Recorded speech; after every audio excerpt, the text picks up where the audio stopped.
तो third application है magnetic field due to a current carrying straight wire, कि हमारे पास एक करंट कैरिंग स्ट्रेट वायर है और उसकी वजह से r डिस्टेंस दूर हमें मैग्नेटिक फील्ड की वैल्यू निकालनी है, और इसका डेरिवेशन आपके सिलेबस में नहीं है, तो डायरेक्ट हम फॉर्मूले की बात करेंगे क्योंकि इनके ऊपर न्यूमेरिकल आते हैं, कॉन्सेप्चुअल क्वेश्चंस आते हैं। ठीक है, तो देखो इसका फॉर्मूला क्या होने वाला है, इसका डायग्राम समझते हैं और फॉर्मूला समझते हैं। तो देखो मैंने मान लिया कि मेरे पास मान लो कि ये एक स्ट्रेट वायर है, ठीक है, और इस स्ट्रेट वायर के अंदर करंट कितना जा रहा है, इसके अंदर मान लेते हैं I करंट इसके अंदर फ्लो कर रहा है, क्लियर है। और इस वायर के यहां से सेंटर से मैंने कहा कि r डिस्टेंस दूर, कितने डिस्टेंस दूर, कैपिटल R डिस्टेंस दूर इस P पॉइंट के ऊपर मुझे क्या निकालना है, मैग्नेटिक फील्ड निकालना है। बायो सावर्ट लॉ का एप्लीकेशन है, तो सेम क्या करेंगे, एक करंट एलिमेंट लेंगे और उस करंट एलिमेंट की वजह से मैग्नेटिक फील्ड निकालेंगे, और पूरी लेंथ के लिए हमें मैग्नेटिक फील्ड निकालना है। तो यहां पे हम क्या करते हैं कि लेंथ को एंगल की फॉर्म में कन्वर्ट करते हैं, ठीक है, एंगल की फॉर्म में कन्वर्ट करेंगे, फिर पूरे एंगल के लिए क्या करेंगे, इंटीग्रेट कर लेंगे।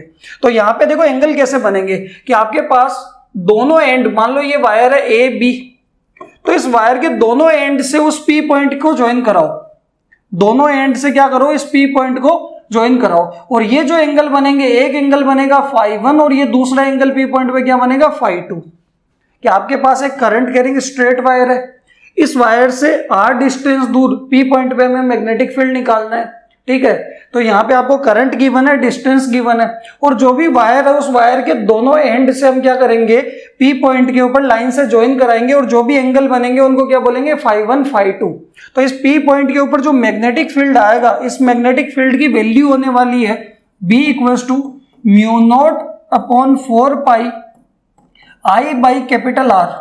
I उसका करंट और कितने डिस्टेंस पर निकालना है, वो R क्या है, उसकी डिस्टेंस, क्लियर है। और मल्टीप्लाई के अंदर आएगा, पूरी लेंथ के लिए निकालना है, तो φ1 sin φ1 प्लस sin φ2, φ1 φ2 इसके क्या है, एंगल है। ये आपके पास मैग्नेटिक फील्ड आने वाला है किसी करंट कैरिंग स्ट्रेट वायर की वजह से r डिस्टेंस दूर, क्लियर है। φ1 φ2 क्या है, दोनों एंड से एंगल, अगर मान लो आप लेंथ बढ़ा दोगे, आपने ज्यादा बड़ी लेंथ कर दी, तो उसके अंदर एंगल क्या हो जाएंगे, चेंज हो जाएंगे।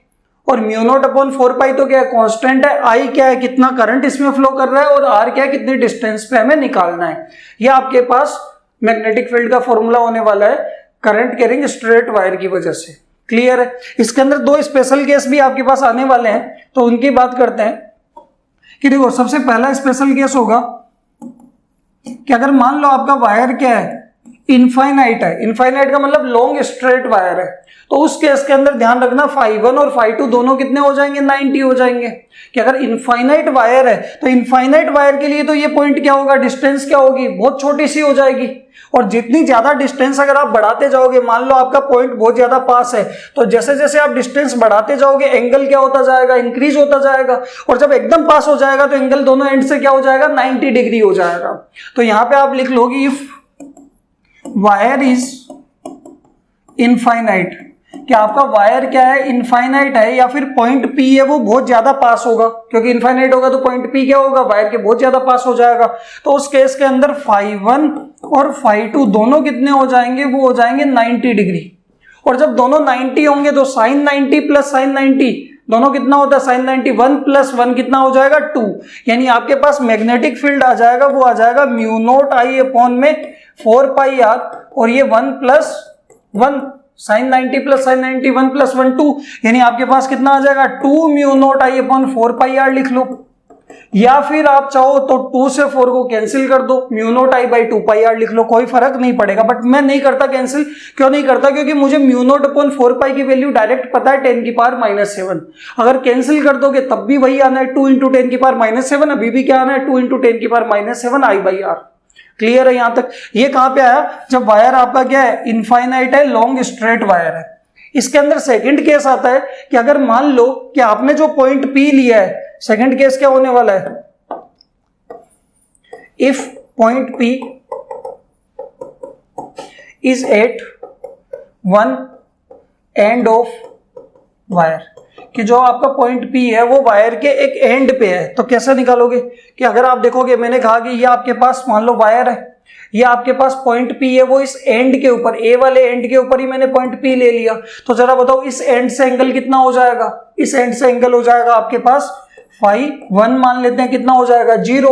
और दूसरे एंड से वो बहुत ज्यादा डिस्टेंस पे चला जाएगा, एक एंड पे होगा तो दूसरे एंड से, तो उस केस में फाई 2 को कितना कंसीडर कर लेंगे 90। अब यहाँ पे साइन 0 तो कितना होगा 0 और साइन 90 कितना होगा 1, तो 0 + 1 1, यानी एंड पे मैग्नेटिक फील्ड आपके पास कितना आएगा, वो आएगा mu naught I by 4 pi r, mu naught I by 4 pi capital r, और वो आपके पास कितना होगा 0 + 1, यानी कितना आ जाएगा mu naught I by 4 pi r. आया समझ में? तो इसके अंदर हमने क्या किया, दो केसेस किए। अगर आप देखोगे कि आपके पास एक तो जनरल मैग्नेटिक फील्ड का फॉर्मूला आया, वो आया म्यू नोट आई बाई कितना आया 4 pi R sine phi 1 plus sine phi 2, और ये आपके एंगल कौन से है, तो आपको ये एंगल पता है कि ये जो दोनों एंड है वायर के, दोनों एंड से पी पॉइंट पे जो भी एंगल बनेंगे वो आपके फाई 1 फाई 2 है, और आई उसका करंट है, आर क्या है डिस्टेंस है।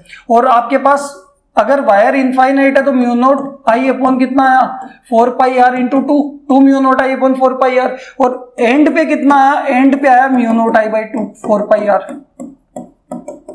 ये स्ट्रेट वायर की वजह से, ये आपका नॉर्मल फॉर्मूला है। जब आपको एंगल गिवन है या आपके वायर की लेंथ आपको पता है तो उस केस में ये लगेगा। आपके पास वायर क्या है, इनफाइनाइट वायर है, तो इनफाइनाइट वायर के केस में ये लगेगा, और एंड पे मैग्नेटिक फील्ड है तो ये लगने वाला है। और ये आपके पास बायो-सावर्ट लॉ कंप्लीट की, बायो-सावर्ट लॉ का हमने स्टेटमेंट और उसका फॉर्मूला भी हमने निकाला, वेक्टर फॉर्म की भी बात करी, परमिएबिलिटी ऑफ फ्री स्पेस की बात करी, उसकी यूनिट एंड डायमेंशन निकाली। फिर एप्लीकेशन पे आए, एप्लीकेशन के अंदर हमने फर्स्ट एप्लीकेशन किया, करंट कैरिंग सर्कुलर कॉइल के सेंटर पे मैग्नेटिक फील्ड निकाला। सेकंड हमने कॉइल के सर्कुलर कॉइल के एक्सियल पॉइंट पे एक्सिस के ऊपर हमने मैग्नेटिक फील्ड निकाला।